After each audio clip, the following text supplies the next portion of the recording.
Okay, so this story is not necessarily the best, it's definitely not the best day of my life, but it's also not the worst. It was just a very inconvenient day for me.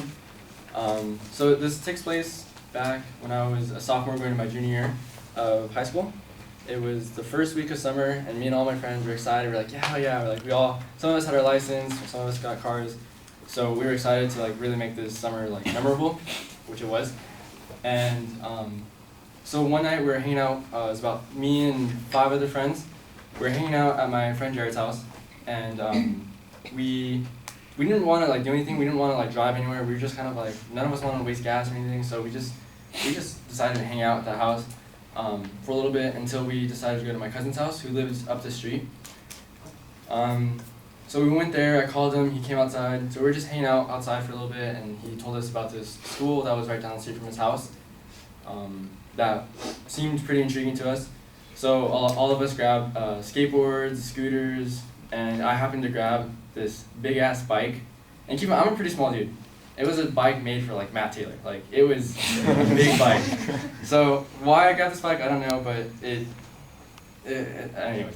So we were going to the school. On the way there, we had seen this girl's house that we knew, like we knew her. So we decided to come down and ditch her house. And we sent our friend, he just moved from Colorado. We sent him over to go do it, and I guess they do it differently over there because he went over and slammed on the door like a maniac and ran away. And all of us were like giggling, laughing, like you know. So we go to the school, and we were there for like 15 minutes until we decided like it was just boring, it was just pointless, it was late, it was dark. So we're all going back, and you know, we're all together in this big group, and the guy who lived at the house comes out and starts yelling at us. He started saying like, you know, he's like, get the fuck, he's like, get over here, like, he's just going crazy, which I understand, but, you know. So we all of us run, like, we all, you know, we just get super far really quick, you know, I'm on this big bike, so I'm confident, and I guess my cousin had stayed behind and walked all casual, you know, like, not giving, you know, just not caring at all.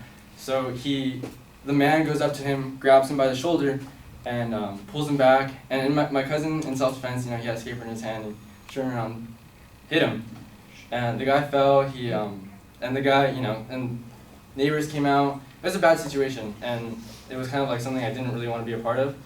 So, so he's running. I didn't know what happened. I was like the first one gone, and so everyone was running, saying like, he hit him. So I'm like, shit, dude, like that's my cousin, like. So we get pretty close to my cousin's house again, and so one of the neighbors had followed us and told us that the cops were coming, and he told us like, stay there, like the cops are coming, stay right there. So we all looked at each other and ran, and we go back down to where my friend Jared lives, and keep in mind, like, you know, I'm on this bike, and I'm thinking like, I'm good, you know. I wasn't good at all, because I looked around me and all my friends had left. They were all like in driveways, people's backyards, whatever it was. I was by myself with this guy on my ass following me. So I decided to pull over. I told him I didn't know anything. I didn't really know what was going on.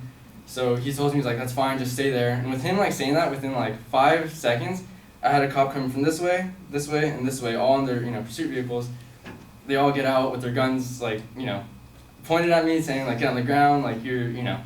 I'm scared, dude. I'm again, like, I was shorter than I am now, so that's like, so I get on the ground, I'm sitting, I have my hands behind my head, everything, and I don't know, somehow I was able to tell them like I knew nothing. They let me go, and I had this big bike, so I walked back to my cousin's house, drop off my bike, and then get in my car and leave. And I didn't want my mom like knowing or anything, so I just went to my friend's house and stood there, and she called me like 15 minutes later, you know, saying that, you know, tell me that she knew because my uncle knew. Like, it was just a big deal. So nothing ended up happening. The guy ended up being fine. My cousin didn't get in that much trouble. And I was good, but it was just one of the scariest times of my life, so that's it.